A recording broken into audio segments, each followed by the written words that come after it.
What's up, everyone? Today I'm going to go over general uranium mine tips.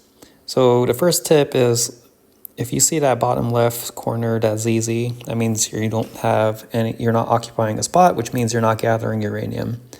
You could also just go in deep mining because that won't show if you have a spot occupied. And yeah, you get 2 free attacks a day. I've already used, I don't know, like 3 or 4. Basically, they start costing gold the more attacks you do after your free 2 attacks. Like it's like 100 for the first extra attack, 150 for the second extra attack, 200, 300, and 500. So you get like, I think 7 attacks a day if I calculated that right. So yeah, since I don't have a spot I want to occupy, but there's also an option to plunder. So you have plunder or occupy. Plunder will just take 15% of whatever they've gathered so far. Occupy will actually take their spot and 15%.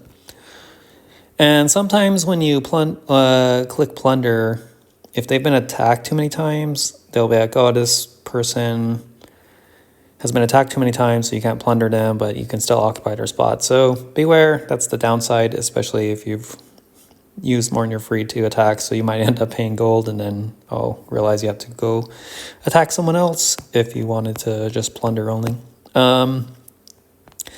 Yeah, so for me, I can search up different amounts. Like, we have a lot of people, a lot of nations in our uranium mines. But yeah, basically here, like a good test is like to see what's your battle power and what's your troop count. So the higher the battle power to the troop count ratio, that means the stronger the opponent. This person has a relatively low battle power to troop count. And that's just a quick rough guide. So I know I could easily take this person. But the more accurate way of really assessing your opponent, and this will probably only apply to people who have spent enough money that they actually show up in the stats ranking. But yeah, the most accurate way to determine your opponent your opponent's true power is by actually visiting their nation and looking at their stat station. So this guy is 978 ult Maz. So how you do that is you exit out, you switch your screens, you click the bottom left, you click the world icon. I click that to go quickly to my world. And what was it, 978? So I have to go visit 978. I click on the trophy, click on nation ranking. And then, yeah, so I guess one thing you could, you can see this guy's a C34. Commander officer ranking, Maz. Let's see, where's Maz? Okay, he has 2.6 million officer power. Commander Titan ranking. Where is this guy? Did I pass it already? Oh no, so he only has like 645, which is much lower than mine. Commander Island ranking, that's another thing you can look at. I'm not sure if this is relevant, but yeah, he's right there. And the warplane ranking is sometimes not useful because sometimes the people of high warplane power are high because they spread it throughout multiple warplanes rather than just their main one. But it's still something else to look at. And this will give you, you can compare that to your power ranking, which you just go into your own city, stat station, and see I'm like C34. You can see that's my officer power, that's my Titan power, warplane, etc. And see how you start, and that's the best way you can determine like if you have a good chance of beating the opponent. Because sometimes they might actually like try to bait you in with like using lower troop count than they actually can. But then you could tell because their ratio, that's like a guideline of the battle power to unit count can kind of catch that pretty easily. But yeah, and if it was someone in your own nation like this guy, then you would just compare it in your own stat station. But yeah, so that's the best way you can gauge how strong your opponent actually is, because it's mostly Titan, officer power, make sure the city levels are similar or they're below you, and the warplane, but then the warplane's not as accurate as I mentioned. And the unfortunate thing is that they don't have like an equipment ranking, so if they spend a lot more money on equipment, then you can't capture that. And then same with zombie power, the stat station doesn't provide any information on that, so there's still a limitation on how accurately you can assess your opponent, but that's the best way to assess how strong your opponent is, rather than just relying on these two, total battle power and total unit count. If you don't spend as much money, you want to go into lower levels. They tell you how much per hour you can collect. And sometimes, like, some of the higher, what are these things called? Mining sectors have, like, for example, this one, 37's lower than two of these in the lowest sector. But yeah, it kind of gives you a glimpse of like how many uranium you'll collect per hour when you occupy a spot. And yeah, so let's go into how I would, let's see this. Nope, that's too high. I want to try to get someone that has okay, so this, just by looking at this might be an interesting battle. I should win, unless for some reason this person has incredibly high officer power, which that doesn't show up in the battle power ranking. So it's maybe worth a check, especially when you don't want to waste gold, or yeah, if you use gold and then you don't end up beating the person. Let me just do a quick check under officer power.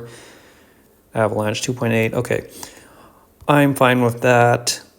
Oh, this might be hard to beat because that person has like 100,000 more. I probably would lose this match, to be honest. I might invest better, but nobody cares about the power ranking. See, 34. Yeah, this might be an uphill battle, and I'm also in farm mode, so I'm not even, like, by farm mode I mean I don't have all my war skills. Because right now it's zombie phase and I just want max mobility, so that would be a riskier. Yeah, this would be definitely a much riskier attack, but I'll just do it for the sake of. I would think they are slightly at an advantage because 100,000 more Titan power is quite a significant amount, and I think they actually had slightly higher officer power too. But I'm always confident in my investment over anyone else. This is how I do it. I need to occupy, and I already have a saved fleet right there. But if you wanted to set your fleet, a general rule of thumb is like here at the top left, it says 278, 425. That's how many units I can have, plus the 27,290 for my my zombies. Your calculator, 27,290. Or if you already know your account, then you can just use that. So I have 305, 75. Like, you want around 30% of your troops to be front row, and I just like so yeah, you'd want around 91,000 units, 91,700 units, and this is units, not so. If you're at a tank and divided by 5, if you just use straight up tanks, you'd run around 18,000. But how I set mine is like, so you would go here. I don't know, like, so if I wanted just, like, I wanted a handful of Titan infantry, how I do it, minus 18,000, so I have, like, around that many tanks, so maybe, I don't know, 14,000 something, because, I'll do 14,000 for now, because, like, the thing is, where is it? Why can't I type? And then you can lock these row. So I click that lock icon. So it makes it so like you won't override it, because if you look here, for example, if I don't lock it, it'll just the units that are above the row will take precedent. So by locking it, for example, if I wanted this, it prevents me from going further, because you're like, oh no, I locked this, so I want to keep those units. So anyways, and then the other thing is like you want you want around 2,000, 2,500 of the extra other troops. So yeah, that's what I do is like, okay, I want 2,500, lock that. And my lineup's slightly different, but I can go into that later in my long range video, which I haven't made yet, C34 long range. Sorry, I'm not even thinking right now, but yeah, you want 2,500 units, not 2,500 troops. So 500 times 5 is 2,500. 1,250 times 2, since each armored soldier is 2 units, is 2,500. And if you wanted like 2,500 Supreme cannons, they're 10 units each, so yeah, this would be 250, not 2,500. So yeah, you just click on the icon to see how many units they are. That's how I would do it here. Then I want to max out my Doomsday Cannon. And then if I have anything left over, which I don't, but if I don't, I would just like move one of those 1 units to fill out the last remaining spots.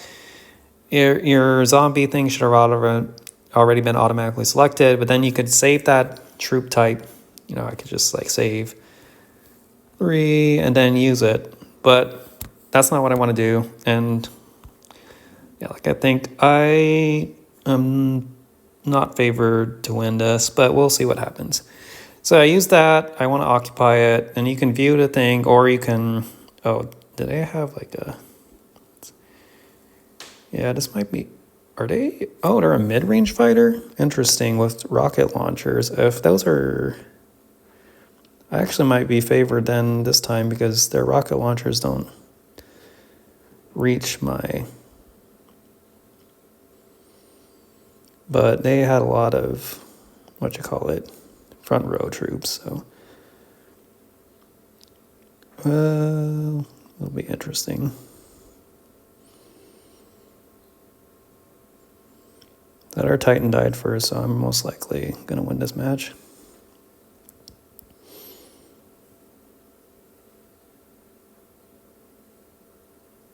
Okay, so even though they had higher Titans and higher officer power, I guess maybe my warplane was better because I have a blue. Purple doesn't really mean much, but I won. You don't have to, you could just skip the battle and then review it later. So they had like 20,000 more, like almost 20,000 more troops. Their stats, oh yeah, they're definitely a mid-range fighter. But yeah, even in farm mode, I guess I could beat this person, so. The thing is, like, yeah, I invested pretty well. I'm confident in my investment skills, so a lot of times I could beat people with even like 700,000 more battle power. But if you're not as confident in like you invested the right things, then that's why the stat station is just a general guideline. So you can see I'm now occupying this spot. I'm gathering at 54 per hour. I purchased the monthly pack, which I would definitely recommend getting if you're going to spend any money, is this thing.